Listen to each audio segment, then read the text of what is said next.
Before somebody takes advantage of you, act. Amen. There's a balance to it.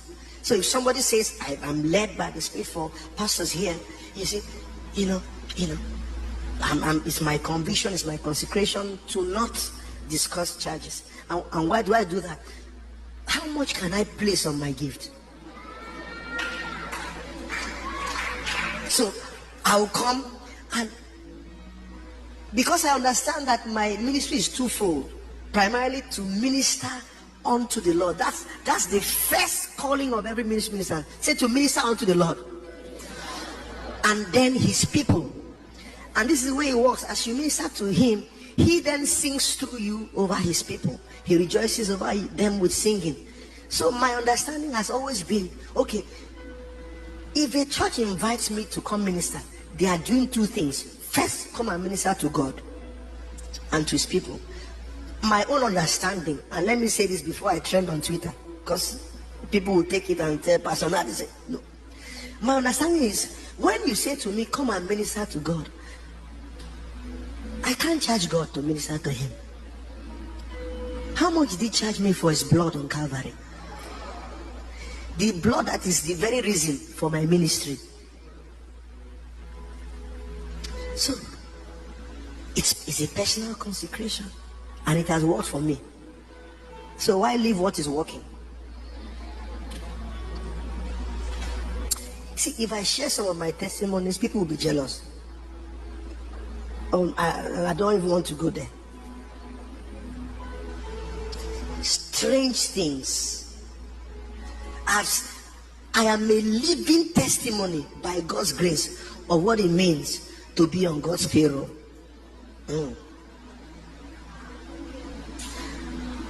Okay, let me give you one. 3 weeks ago, I felt led in my heart. I wanted to bless some people. I don't charge a dime, but I gave out 2 cars in one day. I bought it. I said my... All right, so in respect to this news that went viral yesterday, that the courts have ordered for my arrest. First things first, the judiciary cannot shut me down. A lot of you don't know, but there's a plot for the judiciary to shut me down. But I will resist it. Instead, I will expose all those people paying money for it. I will expose all of you. All those people forum shopping judges. And all those their illegal orders. I will expose all of you. Because tell me something. How can a man have 6 cases in front of one magistrate in one day? One lawyer have 6 cases in front of one magistrate in one day, and on that same day the judge ordered for my arrest. On that same day, after they told him, because my lawyer told him that this guy is not in Nigeria. My lawyer also told them that I have case in that same court and I have never missed a day. The lawyer told him that. As a matter of fact, I was even in China when they filed for that case. So I'm not around. And you're ordering for my own arrest, and I'm not even around. Not just that, on that same day when they ordered for my arrest, that was yesterday. Another court in Nyanya, High Court in Nyanya, is also issuing an injunction that I should not talk about mercychinwo and Iziti matter again. Meanwhile, these other magistrates that ordered for my arrest have also issued an injunction that I should not talk about this case. Now, the one in Nyanya that issued that injunction was also a magistrate. He was recently made judge. He was also a magistrate. He was recently made judge.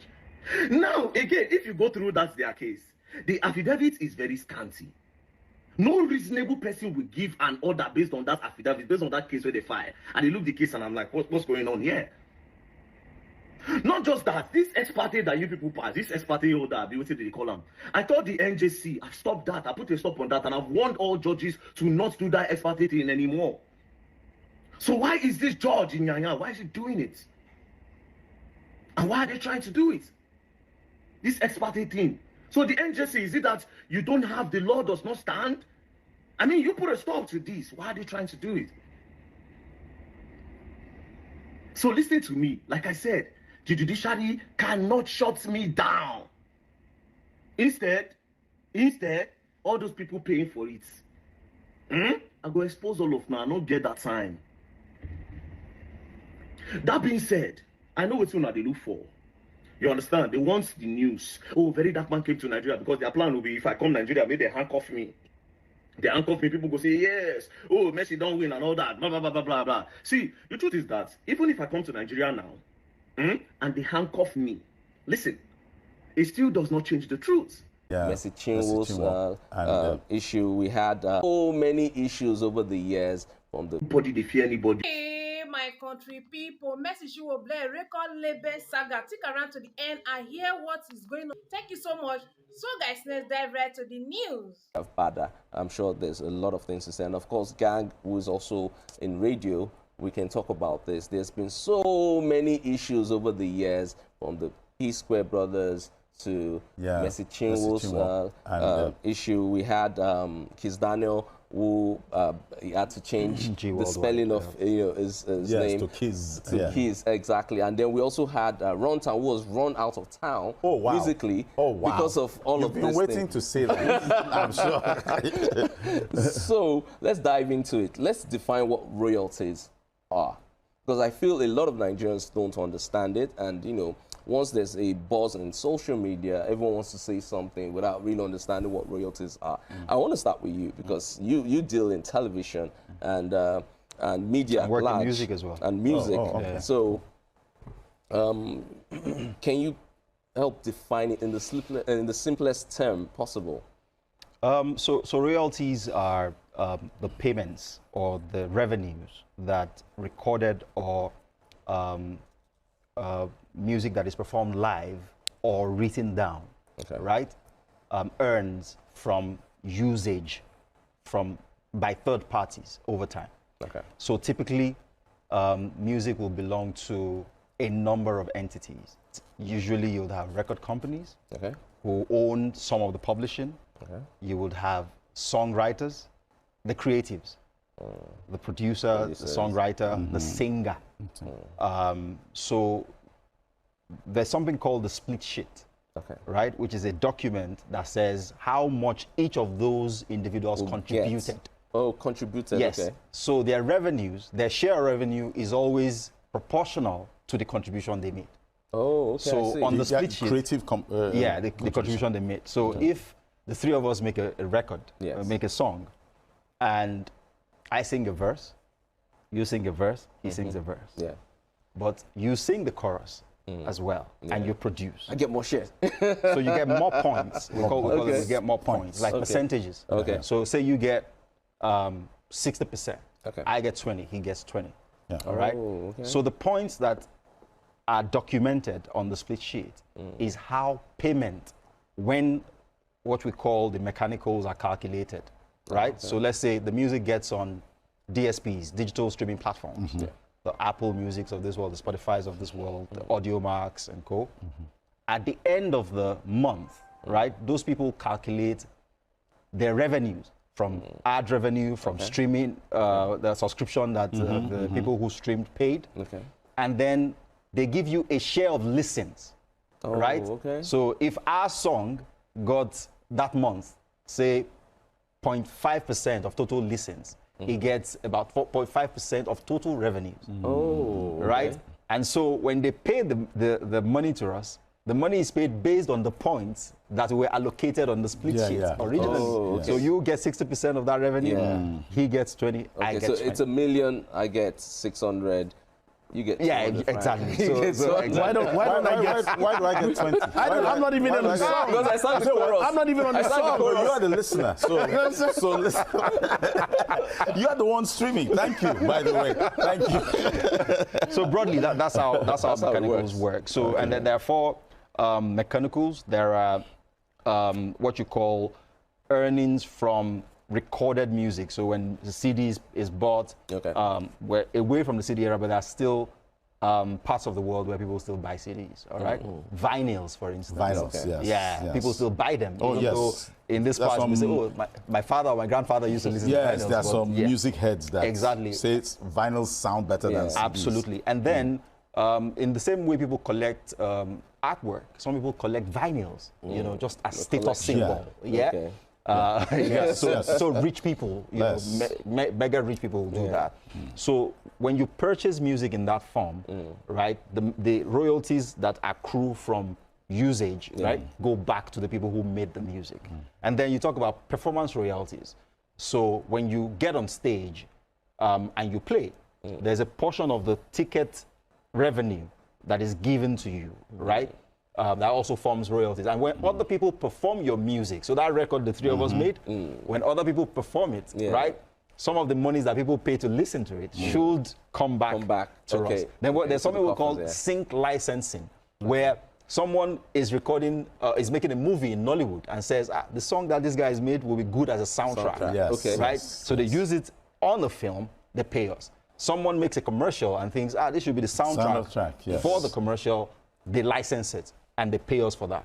So all of those, revenues, they're called residuals broadly because you're sitting in your house and your music is making money. And it's making money. And it happens in film and television too. Absolutely. Okay. But in this part, and he's making money. And it happens in film and television too. Absolutely. Okay. But in this part, what you find is because there is no real structure and laws and enforcement, you still find a lot of radio stations, for instance, most radio stations don't actually pay royalties. When you that's true. I can verify that for you. When you play people's music on air, radio is ad supported. The biggest revenue stream is advertising. Yes. It's only fair that if our music helped in getting listenership, we should get a slice of the pie. Oh, yes. But there's no enforcement. No, but we'll get there. You ain't going to see it. You ain't going to see get there someday. So that's how it works broadly. Oh, okay. Nice. So I want to ask you, I think the same thing applies to television. In your experience in broadcasting, what are the things that you feel can be improved over time? And I know you have a personal, personal information on a particular situation, which is also the CHINWO. Yes. Actually, so let's start with television. Television, yeah. What are the things you think could have been done better? Because I think royalties too, the same principle applies to television. What are the things you think can be improved on? I think the structures in the industry would be like abroad. They have in America, I think they have the Nielsen ratings, where they know that they know the number of eyeballs that watch this TV show. So when advertisers come, they'll be like, put me on the best rated television shows, the ones that have high viewership. So you have the ratings there. You know that, okay, Suits is at this time, this is the number of people that watch it. So you as a TV station that you're airing, some of these TV stations own the TV series or the movies, so they make money from there. But the problem is we don't have that kind of structure here. We don't know how many people watched Super Story, watched Who Wants to Be a Millionaire, watched Big Brother. I think they know because Big Brother is a cable-based production whereby they know how many people watch. It's digitalized. Yes, they know that. So it's easier, but for terrestrial TV, if we put, like right now, I don't know if you guys know how many people are watching now based on, I don't think so. We have a rough estimate. It's called a diary system. So it's not scientific. You can't empirically verify it. Okay. But the good news is... talk to me. Good news is don't tell me digitalization. No. Okay, go ahead. So globally, the audience measurement system is called TAM or TAMS. It's an acronym for Television Audience Measurement or Television Audience Measurement System, right? And Nigeria, the government of Nigeria has been investing in delivering this technology to the just media like they were industry. Investing in digitalization for more than a decade now. So the DSO project stalled, and they've switched from digital terrestrial television, which would have required them to do point-to-point connections, which right? Those boxes, I believe. Yeah. But now they switch to DTH, which is satellite delivery. Of course. But with audience measurement, they actually have gotten to a very advanced stage where by end of this year, Nigeria, which contributes Lagos, which contributes about 90% of the ad spend in the Nigerian 90%? The ad spend in Nigerian advertising space, will be fully covered for monitoring. So they're installing panels, they're installing what they call people meters, with which they can tell who's watching what for how long, all of those. So we're very close to having what you call a seller's market. What we've had all along is a buyer's market, where brands say, this is how much we have. This is how much we have. Exactly. But as he said, you should be able to tell this show, not only the size of the audience, but the demographics.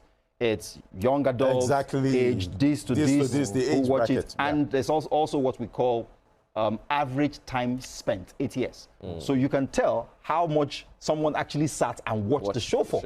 So if they didn't watch the entirety of the show, you can tell. Which is why for the NFL playoffs, the Super Bowl is priced not necessarily on the total audience that watches the final.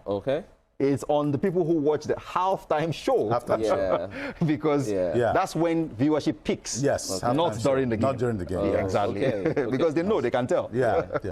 So, gang, in your experience in radio, why do you think there's always an issue with artists and management and record labels and all of that? I was with D-Tunes some weeks back, and he was talking about so many things, and I'm like, how do you guys survive? I mean, record label owners, producers, and all of that. So in your experience in radio, because obviously you would have encountered a thing or two, it all comes what do down, you think, causes that? It all comes down to money and man's greed. Causes that? It all comes down to money and man's greed, in a nutshell. Once money is involved, even the holiest of them tend to have some kind of conflict. In radio, like he said, similar to there was a time Koson tried to implement some kind of structure, but they did it wrong. I remember they approached my brand at the time and were saying, you guys have thrived off Nigerian content. You owe us just an example, you owe us 2 billion naira. Very annoying. Do you understand? They'll come and start saying, when did you establish this station? And from now, so you guys owe us 2 billion naira. If not, we'll call blah, blah, blah and shut you down. You know, that process. So where do you expect me to get 2 million naira from? And then when we give you the 2 billion, it was 2 billion, they said. When we give you the 2 billion, how are we sure it's going to get to the artists? To the artists, yeah. So let me tell you what happened. Inside story. It was just like, you know what? Delete all Nigerian music on our platform. The Americans that we're playing, they don't get royalties from Africa because they don't register Africa as part of their end. Do you understand? Yes. So they don't get royalties from Africa, so we can play their stuff. We can play other Africans, forget Nigerian music. We're not playing Nigerian music anymore. Delete everything. Do you know what now happened? The artists themselves came through and said, please, play my music. I am not a part of this organization. So that was the problem. Artists had not signed up to Koson at the time. They were not under that umbrella. Back to the structural challenge. Exactly. So they were not under that umbrella. So artists were like, you know what, please, I'm not a part of these guys. You can play my songs. Don't worry about my royalties. So they basically gave up that, because what they want is for their songs to be played, to be heard, and become famous. They'll make their money off endorsements and shows and streams and whatever. You get where I'm coming from? And that's the reason why I think the streaming platform is picking up more, because artists now see that they can make their money back from streams and not exactly from radio play. Because how do you even calculate it? How many times did I play this P-Square song? Who tracks it? I played we log it on Radio Nigeria. We went into the culture of logging all the songs we played, be it foreign. I hope they still do that up till today. Well, I left many years ago. So do you understand? So that's the problem. We had that culture. A lot of news stations now don't even practice what he's talking about. No. So Radio Nigeria is like the standard. So you can't ascertain that I played Whiskey 100 times. So from 100 times, how much do I owe him? Exactly. And how much do I pay back? And then the funny thing, there are bigger radio stations like we are, like at the top of the food chain. And then there are stations down there that are not making as much money, but they're all playing the same music.